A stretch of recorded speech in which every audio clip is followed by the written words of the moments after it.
বন্ধুরা কেমন আছো? নিশ্চয়ই সকলে ভালো আছো, আমিও ভালো আছি। সবার আগে বলি, ঈশ্বরের কাছে প্রার্থনা করি মন্দিরার বাবা সুস্থ স্বাভাবিক অবস্থায় আবার ফিরে আসুক। যদিও সেটা সম্ভব নয়, তবুও আমাদের প্রার্থনা করতে হয়, তাই করবো। লোকটাকে নিয়ে কন্ট্রোভার্সি করেছি, সে একটা সময় ছিল। লোকটা সুবিধার না, অনেক নোংরা কথা বলেছি, নোংরা কাজ উনি করেছেন তাই বলেছি, কিন্তু বর্তমান পরিস্থিতিতে তার যে অবস্থা, সেখানে ঈশ্বরের প্রার্থনা করা ছাড়া আর আমাদের কিছুই করার নাই।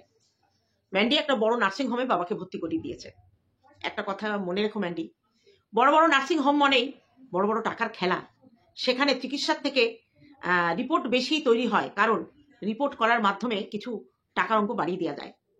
তুমি যদি একটু ভাবনা চিন্তা করে কোনো সরকারি, বড় সরকারি হসপিটালে, যেমন আরজি কর মেডিকেল কলেজ, নীলরতন, এসব জায়গায় তোমার বাবাকে অ্যাডমিট করাতে পারতে, তাহলে হয়তো চিকিৎসাটা প্রপার হতো। আবার অনেক নার্সিং হোম হচ্ছে ভালো চিকিৎসা হয়, ভালো চিকিৎসা হয়, কিন্তু তুমি যা শোনালে সেখানে শুধু 1 লক্ষ টাকা রিপোর্ট করিয়েছে, এটা একটু কি অস্বাভাবিক মনে হলো।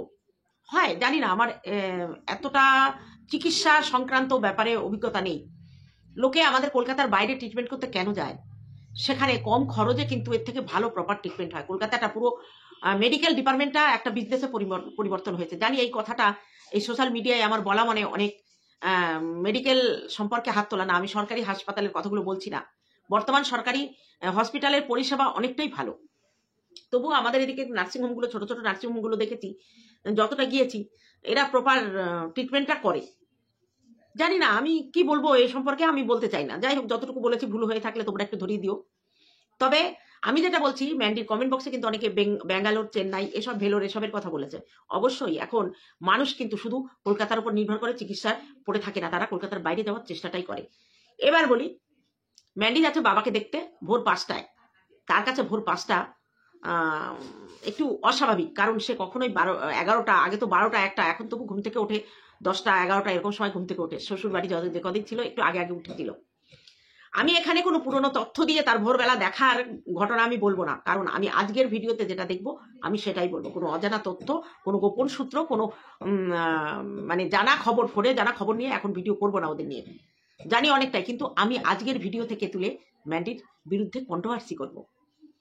বাবাকে দেখার জন্য 5:30টায় দুজনে উঠলো। সেখানে সোমনাথ বলল স্নান করে নিলে ভালো হতো। ম্যান্ডি তো আকাশ থেকে পড়েছে, স্নান এত সকালে স্বাভাবিক, ওর কাছে স্নান মানেই তো সন্ধ্যাবেলা। আর খুব সকালে যদি করে, ও 2টো 2:30টায় স্নান করে, সেটাই নাকি ওর কাছে সকাল সকালে স্নান করা। যাই হোক, তবে একটা কথা, যখন সে হসপিটালে যাচ্ছে তখন সকালে স্নান না করে বেরিয়েছে, রাতে এসে গরম জল করে স্নান করে নেওয়াটা স্বাস্থ্যের পক্ষে ঠিক করে। ওই এসেও হয়তো স্নান করেনি, কারণ ওদের ট্যুরে, সেটা ওর ব্যাপার। তবে মন্দিরা যখন ঘুমোতে ঘুমোতে গেল, গিয়ে নামলো, তখন ওর পেছনে একটা বোর্ড ছিল মন্দিরা, সেটা বারবার কিন্তু ওর ভিউয়ার্সরা ওর ভিডিওতে কমেন্ট করেছে, তুমি যেখান থেকে গাড়ি থেকে নামলে তার পেছনে মন্দিরা। আমি একটু জুম করে দেখলাম, ওখানে হয়তো কোনো মানে কোনো মেডিকেল জাতীয় কোনো ইয়ের ওখানে বোর্ডটা ছিল। যাই হোক, মন্দিরা তো মন্দিরার একার নাম না, মন্দিরা এমএস ফ্যামিলির নাম মন্দিরা। অনেক মন্দিরা আছে দেশে, এবং অনেক মন্দিরা দোকানের নাম আছে, মেডিকেল স্টোরের নাম আছে, হতে পারে এরকম এরকম কিছু। যাই হোক, তারপরে যেহেতু বাবার কাছে দেখা করার টাইমটা একটু পরে, সকালবেলা চা কফি কিছু একটা খেলো, তারপরে খেলো ডিম টোস্ট। ডিম টোস্ট তারপরে আজকে সোমনাথেরও এন্ডোস্কোপি হবে। একটা বিরক্তিকর ট্রিটমেন্ট আমার শ্বশুরের হয়েছিল শুনেছি, আমার মারও মনে হয় একবার হয়েছিল। হ্যাঁ, খুব কষ্টদায়ক।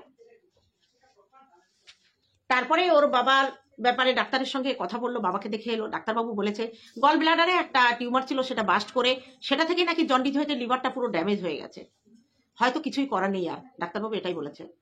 কিন্তু মন্দিরা বলছে যে না, আমি হাঁটতে রাজি না, আমি রক্তের শেষ বিন্দু দিয়ে বাবার ট্রিটমেন্ট করব। এখানে মন্দিরা, তোমার বাবার ট্রিটমেন্টের যতই করো, শেষ পর্যন্ত কতটা কি হবে বোঝা যাচ্ছে না, যেহেতু বয়সটা অনেকটা বেশি। তবুও বিকালে ডাক্তারবাবুর সঙ্গে লাস্ট কথাবার্তা বলে ও এখান থেকে নিয়ে যাবে, নিয়ে গিয়ে হয়তো রানাঘাটে কোনো ডাক্তার দেখাবে। কারণ একটা অসুস্থ মানুষকে বাড়িতে ফেলে রাখা যায় না, ট্রিটমেন্টও করাবে। কিন্তু যেখানে তুমি নিয়ে এসছো সেখান থেকে কি টাকার জন্য তুমি নিয়ে যাচ্ছ, টাকা বেশি খরচ হচ্ছে নাকি ট্রিটমেন্ট হচ্ছে না, ব্যাপারটা ঠিক আমি বুঝতে পারলাম না। তারা যে কথা বলেছে সেই কথার পরে কিন্তু একটা মানুষের রুগীকে জবাব দিয়ে দেওয়ার কথা থাকে। তারপরে বাড়িতে বসে চিকিৎসা মানে মৃত্যুর দিন গোনা, শেষ দিনটা কবে আসবে তার অপেক্ষা করা। আমি ঠিক বুঝতে পারছি না যে তুমি বলছো যে বাবার চিকিৎসা শেষ রক্তবিন্দু দিয়ে করাবো, অথচ ট্রিটমেন্টের মাঝখানে তুমি ওই নার্সিংহোম থেকে বের করে নিয়ে বলছো রানাঘাটে ট্রিটমেন্ট করাবে। আবার রানাঘাটে যখন ট্রিটমেন্ট হচ্ছিল তুমি বলেছিলে কলকাতায় ভালো ডাক্তার দেখাবো। এখন বুঝতে পারছি না তোমার শেষ রক্তবিন্দু দিয়ে চিকিৎসাটা কি। তারপরে দুপুরের খাবার খেলো, খেয়ে তারপরে তার আগে আমাদের সোমনাথ এন্ডোস্কোপি করে এলো, তার রিপোর্টও পেয়ে গেছে। রিপোর্টটা দেখানো নিয়ে নিজেদের মধ্যে ঝামেলা খুনসুটি হচ্ছে। যাই হোক, মন্দিরা দেখালো না, ওটা সোমনাথের চ্যানেলেই দেখাবে। তবে এখানে বলবো সোমনাথ, তুমি যে রিপোর্টটা ভালো বললে, এই ভালোটা নিয়ে তুমি কিন্তু দুহাত তুলে নৃত্য করো না। তোমারও কিন্তু যদি ঠিক মতো তুমি নিজের যত্নার্থী না করো, ভবিষ্যৎ কিন্তু খারাপ দর্শন তোমাকে দেখতে হবে, খারাপ জিনিসটা দেখতে হবে। অতএব নিজের দিকে একটু সচেষ্ট হও। তুমি জানি না স্মোকিংটা ছেড়েছো কিনা, তবে নেশাটা হয়তো, যেটা আমরা পান করা বলি, সেটা হয়তো ছেড়ে দিয়েছো, তোমার চেহারা দেখে বোঝা যাচ্ছে। কিন্তু স্মোকিংটা পরিমাণটা হয়তো কমেও নি। জানি না কি অবস্থায় তোমার আপডেট আমরা জানি না, তুমি দাও না। তুমি তো তোমার নেশার কথা তুমি বলতে লজ্জা পাও না কিংবা ভয় পাও না, বলে দাও, কোনো অসুবিধা নেই। যাই হোক, নিজের দিকে খেয়াল করো। আজকে তোমার শ্বশুরকে দেখছো জলজান্ত প্রমাণ, নিজের উপরে অত্যাচার করা, নিজের শরীরের বিশেষ করে খাওয়া দাওয়ার দিকে নজর না দেওয়ার ফলটা কি হচ্ছে। তারপরে যথারীতি ওরা খেতে গেল। খেয়ে আসার পরে অপেক্ষা করছে ডাক্তারের সঙ্গে কথা বলার। ডাক্তারের সঙ্গে কথা বলার আগে না পরে যেন দেখা গেল হেলেঞ্চা শাকের মনে হয় পকোড়া হচ্ছে, চপ হচ্ছে, তেলে ভাজা। বিকালের টিফিন খিদে খিদে পাচ্ছে, কফি না চা খেলো, তার সঙ্গে তেলে ভাজা খেলো। আচ্ছা, এরা কি ঘুরতে এসছে না ডাক্তারের কাছে এসছে? আমার মা দুদিন হসপিটালে ভর্তি ছিল ব্লাড দেওয়ার জন্য, অন্য কোনো অসুবিধা নেই। মানে ওনার তো ট্রিটমেন্ট চলেই, জেনারেল সুগার আছে এবং প্রেশারটা একটু লো। হাই প্রেশার আমার মার কোনোদিনই না, আমার বাবার আর আমার হাই প্রেশার। সুগারটাই বিশেষ করে আমার মায়ের প্রবলেম। এখন অনেক বয়স হয়ে গেছে, মন্দিরার বাবার থেকে কম, কিন্তু প্রচুর কেয়ারে থাকে উনি। আমার ভাই বউ তোলায় তোলায় করে রাখে। মেডিসিনের কখন কি হবে ডাক্তার দেখিয়ে সবসময় ডাক্তারের উপর মানে অ্যাডভাইজের উপর থাকে।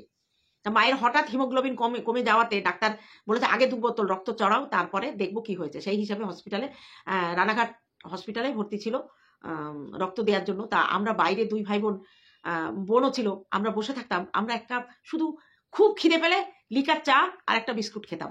সকালবেলা বাড়ি থেকে 2টো সিদ্ধ ভাত কোনো মতে গুজে দিয়ে মুখে বেরিয়ে যেতাম। সারাদিন বাইরে বসে থাকতাম, রাত 10টা-11টায় আসতাম। খাওয়া কোনো খিদে বাইরে, মানে মা হসপিটালে ভর্তি, মাকে খাওয়াচ্ছি।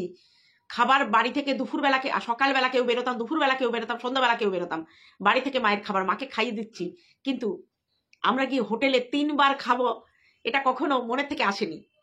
জানি মা সুস্থ আছে, রক্ত দিলে মা ঠিক হয়ে যাবে, অন্য কোনো অসুবিধা নেই। তবুও ওই হোটেলে গিয়ে 3 বার, একদম বাড়িতে যেমন ওরা 4 বার খায়, তেমনি ওরা হসপিটালে বাবা ভর্তি, তার ট্রিটমেন্ট চলছে, ওরা কিন্তু বাইরে টাইম টু টাইম খাওয়াটা বন্ধ রাখেনি। এমনকি বিকেলে জল খাবারে মুড়ি, চপ আর চা কফি এটা খেতেও মানে কার্পণ্য করেনি। আমি আশ্চর্য দেখি যে শুধু কি দায়িত্ব, তার মধ্যে মনের কোনো ফিলিংস নেই। আসলে ফ্যামিলিটা যেন কেমন, এদের বন্ডিংটা, এদের সম্পর্কটা শুধু টাকা ভিউজ এটার উপরেই নির্ভর করে। অ্যাকচুয়ালি মন্দিরার ফিলিংস আসবে কি করে? বাবা মা সন্তানের প্রতি সেরকম ফিলিংস রাখতে হয়, তবেই সন্তান তার প্রতি সেই ফিলিংসটা আসে। আমি একবার ভর্তি হয়েছিলাম এই মানে বছরখানিক আগে, রাতের বেলা, মানে বমি হয়েছিল 4-5 বার, কি একটা মানে ফুড পয়জন হয়ে 6 বার না 7 বার বমি হয়েছিল। রাত 12টায় হসপিটালে ভর্তি করেছিল। আমার ছোট মেয়ে সেই আমার সঙ্গে থেকে পরের দিন রাত 10টায় আমাকে ছুটি দিয়েছে, বাড়িতে যায়নি। শুধু একবার স্নান করতে বাড়িতে এসেছিল। একভাবে খেতে বললে খেত না, ওই বাইরে গিয়ে একটু চা খেয়ে আসতো। আর বড় মেয়ে 5 বার এসেছিল, 5 বার, রাত 12টা থেকে পরের দিন রাত 10টা পর্যন্ত বড় মেয়ে জামাই 5 বার এসেছিল। 2টো বাচ্চা আছে, বাড়ি যাচ্ছে আসছে। এগুলো হচ্ছে ভালোবাসার সম্পর্কের টান, এখানে কোনো কৃত্রিমতা নেই। আর মন্দিরার মা বাবা, এদের সম্পর্কটা মনে হয় টাকার উপর দাঁড়িয়ে আছে, লোক দেখানো। এখানে না মানে দায়িত্ব কর্তব্যটা পালন করছে, কিন্তু কোথাও কৃত্রিমতা মনে হচ্ছে। আমি বলেছি আমি মন্দিরার পা চেটে ভিডিও করবো না, কারণ সেই দিন নেই। আর পা চেটে কোনোদিন করিনি, তার ভুলটাকে ভুল ধরেছি। আমার কোথাও যেন বাবার প্রতি যে একটা মেয়ের ফিলিংস, সেটা কিন্তু পাচ্ছি না। হ্যাঁ, দায়িত্ব কর্তব্য সোমনাথ মন্দিরা পালন করছে, আয়া রাখা, সবকিছু, হয় নার্সিংহোমে নিয়ে যাওয়া, ওষুধপত্র। কিন্তু বাবা কি মা যেই হোক, বাড়ির একজন যদি অসুস্থ হসপিটালে অ্যাডমিট হয়, সেই পরিবারের মানে মুমূর্ষু অবস্থা, তার লিভার ড্যামেজ, মানে ডাক্তার জবাব দেওয়া মানে কতদিন আর বাঁচবে, কতদিন আর বাঁচবে। যা পরিস্থিতি, যদি এর থেকে উন্নতি না হয় 6 মাস টিকবে কিনা সন্দেহ আছে। কারণ একটা মানুষের ফুললি লিভার ড্যামেজ হয়ে গেলে সেই মানুষটা 6 মাসের বেশি বাঁচে না। এবার জানি না ওনার কি পরিস্থিতি, আবার এখান থেকে বেরিয়ে অন্য ডাক্তারের কাছে গেলে অন্যরকম চিকিৎসা হলে হয়তো ভালো হয়ে যেতে পারে। তবে ঈশ্বরের কাছে সত্যি প্রার্থনা করি যেন খুব তাড়াতাড়ি অঘটন কিছু না ঘটে। কেননা ওনার আরো কিছু মানে জীবনে উনি যতটা অন্যায় করেছেন ওনার আরো কিছু শাস্তি পাওনা আছেন। একথা বলতে খারাপ লাগলেও না বলে কিছু উপায় নেই। কারণ ওই ফ্যামিলির প্রত্যেকটা লোক ওরা ইমোশন নিয়ে খেলা করে, ওরা সম্পর্কের মান্যতা জানে না, সম্পর্কের মান্যতা জানে না। ওরা নিজেরা নিজেকে ভালোবাসে। যেমন মন্দিরার বাবা তার নিজের ছাড়া কিছু জানে না, তেমন মন্দিরার মা নিজের ভালো ছাড়া কিছু বোঝেন না। মন্দিরাও তেমনি তৈরি হয়েছে, ওকে দোষ দেওয়া যায় না। এটা হচ্ছে ওদের বাবা মার বদ রক্তের ফসল, হবেই তো এরকম। যাই হোক, আজকে যে পরিস্থিতিতে মন্দিরার বাবা আছেন, আমরা ভিউয়ার্স, আমরা ভিডিও করে পয়সা ইনকাম করি, আমাদের ভেতরেও কিন্তু ওই মানুষটার জন্য কোথাও না কোথাও একটা ফিল কাজ করছে যে লোকটা অসুস্থ। মন্দিরা বলছে পটি হয়ে যাচ্ছে, উনি বুঝতে পারছে না। তাহলে এই সময়টা মানুষের কখন হয়, কখন হয় এই সময়টা? সেই জায়গায় দাঁড়িয়ে মন্দিরার মা দেখতে আসলো না, এটা না বড্ড অবাক লাগছে। আজকে আমার মনে হচ্ছে যে নিপার জায়গায় যদি অন্য কোনো মানুষ হতো, যতই অত্যাচারের স্বামী হোক, সে তো একটা মানুষ আগে, সে একটা মানুষ, কদিন আর বাঁচবে। আয়া আছে ঠিক আছে, মাঝে মাঝে তো দেখতে আসতে পারে যে মানুষটা কেমন আছে। এটা তো মানবিকতা বলেই একটা প্রশ্ন আছে না, একটা ব্যাপার আছে, সেটা কিন্তু নিপার মধ্যে নেই। নিপাকে দেখে কখনো মনে হচ্ছে না এই বুড়োটার জন্য তার কোথাও একটুও কোথাও কোনো জায়গায় একটা প্রশ্ন উঠছে যে লোকটা কেমন আছে, নেই। পারছে কি করে, আমি সেটাই ভাবছি। আজকে এই মন্দিরা মনের থেকে ফিলিংস না এলেও দায়িত্ব নিয়ে কিন্তু কাজগুলো করছে, বাবার প্রতি দায়িত্ব দেখাচ্ছে। তা নিপাকে আমার কিছু বলার নেই এখন, কিন্তু আমি মনের থেকে বলি নিপা অন্তত গিয়ে 2 দিন না থাকুক, যদি একটুখানি দেখাশোনা করে, মন্দিরারও হয়তো মনে কোথাও না কোথাও একটা শান্তি থাকে যে না, মা আছে ওই বাড়িতে। আজকে বুড়োর শেষ সময়, আয়াতে দেখে সব করবে, এখন গিয়ে একটুখানি দেখাশোনা করলে হয়তো মায়ের প্রতি কিছুটা মন গড়লেও হয়তো মন্দিরার গলতে পারে। এবার সেটা তার ব্যক্তিগত ব্যাপার, সে হয়তো সারা জীবনই এরকম লোকের দুয়ারে পাক পেরে খেয়ে থাকবে। এবার বলবো, তারপরে হচ্ছে মন্দিরা ডাক্তারের সঙ্গে কথাবার্তা বলে বাবাকে নিয়ে বাড়িতে আসবে। গাড়ি তো ছাড়িনি, ঠিক রাতের ডিনারটা, কি বলবো, রাতের ডিনারটা সেরে নিল। জানি না এই হসপিটাল থেকে বেরিয়ে, হসপিটালে এতবার যাওয়া আসা করে নার্সিংহোমে, ও খাচ্ছে কিভাবে, তারপরে আবার স্নান করেনি। তারপরে দেখো বাথরুমে গিয়েও ক্যামেরা সেট করে ফেস ক্লিন করছে, সেটাও দেখাচ্ছে। চোখে জল অব্দি দিচ্ছে না, সেই কি বলে ওটাকে, ওটা দিয়ে মুখ মুছে নিচ্ছে ন্যাপকিন দিয়ে। কি দিয়ে তৈরি মন্দিরা, তুই কি দিয়ে তৈরি? স্নান করিসনি সারাদিন, গায়ের মধ্যে তুই বলছিস না অস্বস্তি লাগছে। তুই যদি স্নান করে যেতিস তাহলে তোর এটা লাগতো না। অন্তত শীতকালে শরীর এত টানে না, প্রচন্ড টানে। জল কম খেলে, চোখে মুখে জল কম দিলে শরীর টানে, মানে নিজেকে মাতাল মনে হয়। শরীর থেকে মনে হয় যেন জল, ডিহাইড্রেশনের ভয়টা থাকে। আর এই ছুরি দিব্যি 4 বার খেলো, চোখে মুখে জলও দিল না। কি ধাতু দিয়ে তৈরি, আশ্চর্য হয়ে যায় যে মেয়েটা সত্যি কি ধাতু দিয়ে তৈরি। রাতের ডিনার করে বাবাকে নিয়ে বাড়িয়ে সোজা আয়া সেন্টারে ফোন করে আয়াকে দিয়ে বাবাকে বাড়ি পাঠিয়ে দিল, বাড়ি রেখে এলো। ভগবান, সন্তান এটা দেখলে কেমন লাগে। আজকে বাবা অসুস্থ, পুরোপুরি আয়ার উপরে ছেড়ে দিয়ে বৃদ্ধাশ্রমে থাকার মতো। বৃদ্ধাশ্রমে থাকলে সেখানকার লোকে দেখাশোনা করে, আর সন্তানরা নিশ্চিন্তে বাড়িতে থাকে। বৃদ্ধাশ্রমে পাঠায়নি, কিন্তু বৃদ্ধাশ্রমের মতোই আয়া রেখে বাবা দেখাশোনা করাচ্ছে। কিন্তু ওই বাড়িতে আয়া কি সারা রাত থাকবে কিনা জানি না। আগের আয়া তো রাতে থাকতো না, এখন অবশ্য মনে হয় রাতের দিনের আয়া রাখবে।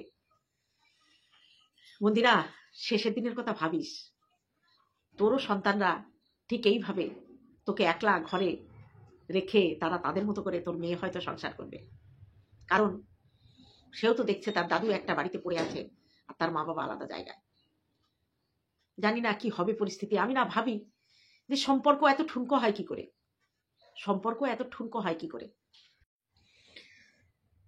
সম্পর্ক ওদের কাছে এরকমই হয়। ওই বলে না, মাঠের গু দিয়ে কুকুর পুষলে সেই কুকুর কখনো গৃহস্থের বাড়ি পাহারা দেয় না। এটা আগেকার কথা। এখন অবশ্য কুকুর বাড়ি পাহারাও দেয় না, কুকুর হয়ে গেছে বাচ্চা, সে বাচ্চাদের মতোই তাদের পুষতে হয়। আর আগে যখন গ্রামে গঞ্জে আমার বাবার বাড়িতে দেখতাম, কুকুরকে খুব যত্ন করতো, বাড়ির কুকুরকে খুব যত্ন করতো। আবার কিছু কুকুর আছে ওই বাইরে বাইরে খেয়ে বেড়াতো, ওই তারা এক বাড়িতে কখনো থাকতো না। তা আজকে মন্দিরার বাবা তেমনি তার স্ত্রীর প্রতি, সন্তানের প্রতি দায়িত্ব কর্তব্য সেইভাবে পালন করেনি, যার জন্য সন্তানও বাবা মার প্রতি কর্তব্য দায়িত্ব পালন করছে না। যেমন ভাষাভাবে ছেলে মেয়ে মানুষ করেছে, তেমনি ভাষাভাবে সন্তানও বাবার কর্তব্য করছে। যাই হোক, মন্দিরাকে নিয়ে বলেছি, আমি নেগেটিভ দেখলে নেগেটিভ বলবো। আজকে কমেন্ট বক্সে প্রত্যেকেই লিখেছে যে খুব দায়িত্ব কর্তব্য পালন করছে। হ্যাঁ হ্যাঁ, দায়িত্ব কর্তব্য বলেছি, দায়িত্ব কর্তব্য যেটা আছে সেটা পালন করছে, কিন্তু বাবার প্রতি যে একটা অন্তরের ভালোবাসা সেটা পালন হচ্ছে না।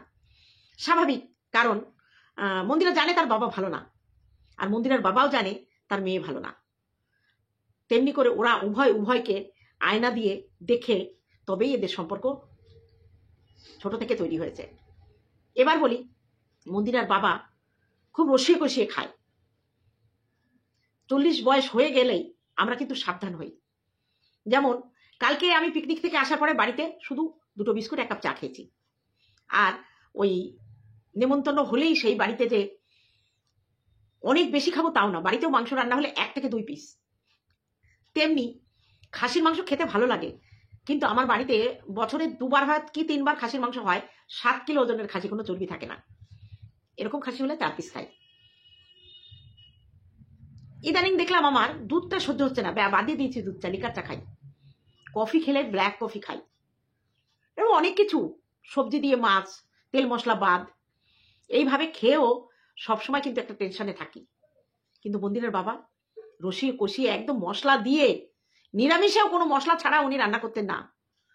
এত বড় একটা দুর্ঘটনা ওনার ঘটলো, মানে এত বড় একটা অসুখ হলো যে টিউমারটা ফেটে গেল, গল ব্লাডারে টিউমারটা ফেটে গিয়ে জন্ডিস হলো।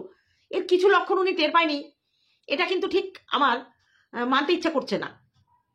কিছু আভাস তো উনি পেয়েছেন, কিন্তু না, উনি এমনকি এই বয়সে এসে সেই টকটা প্রচন্ড পরিমাণে খেতেন। জানি না এটা ক্ষতি করেছে কিনা। ঝাল, শুকনো লঙ্কা দিয়ে রান্না, এগুলো দেখেছি। ওনার রেসিপি দেখলে এমনকি মশলাটা, চাটাও মশলা চা খান।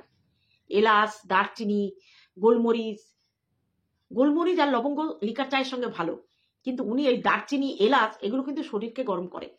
365 দিন ওই মশলা চা খাওয়া ঠিক না। জানি না ওনার কি পরিস্থিতি, উনি কিছু টের পাননি নাকি। তবে একটা কথা ঠিক, মারিয়াদের বাড়ি থেকে আসার সময় যে রোগ নিয়ে উনি নাটকটা করেছিলেন, ভগবান হয়তো সেটাই সায় দেয়নি। তবুও আমি ঈশ্বরের কাছে প্রার্থনা করব যে উনি যেন সুস্থ হয়ে যান। দুনিয়াতে অনেক কষ্ট করে মানব জীবন আসে, আমরা জানি যে এক জন্মে কিন্তু মানব জীবন হয় না, সহস্র জন্ম পার হয়ে তারপরে মানব জীবন পায়। সেই জীবনটাকে সুস্থ স্বাভাবিক হয়ে থাকার কামনা বাসনা নিয়েই কিন্তু আমরা জন্ম নিই। তাই বলবো, ঈশ্বর যেন ওনাকে ক্ষমা করে দিয়ে ওনাকে সুস্থ স্বাভাবিক করে তোলেন। আর মন্দিরাকে বলবো, মন্দিরা দেখো, তুমি বলেছিলে যে কুমাতা হয় তবু কুপুত্র হয়, কুসন্তান হয় না। না, কুসন্তান হয় তবু কুমাতা হয় না। সেখানে তুমি কুমাতা কুবাবা বাদ দিয়ে তুমি সুসন্তান হয়ে দেখাও। বাবা মাকে মনের দিক দিয়ে ক্ষমা করে দিও, শুধু দায়িত্ব কর্তব্য না। জানি তোমার ভেতরে অনেক জ্বালা, কিন্তু তুমিও তো অন্যায় কম করনি। তোমার অন্যায়টাকে সবাই প্রশ্রয় দিয়েছে, তোমার বাবা মা দুজনেই প্রশ্রয় দিয়েছে। আজকে ঈশ্বরকে একটু ভয় পাওয়া শেখো তোমরা। সবকিছু টাকার জন্য, সবকিছু ভিউজের জন্য নয়, কিছু ফিলিংস আসে, ভেতর থেকে আসে। অন্তত মেয়েটার সঙ্গে তুমি ভেতরের থেকে ফিলিংস এনে সম্পর্কটা রেখো। আর কি বলবো বলো তোমাকে।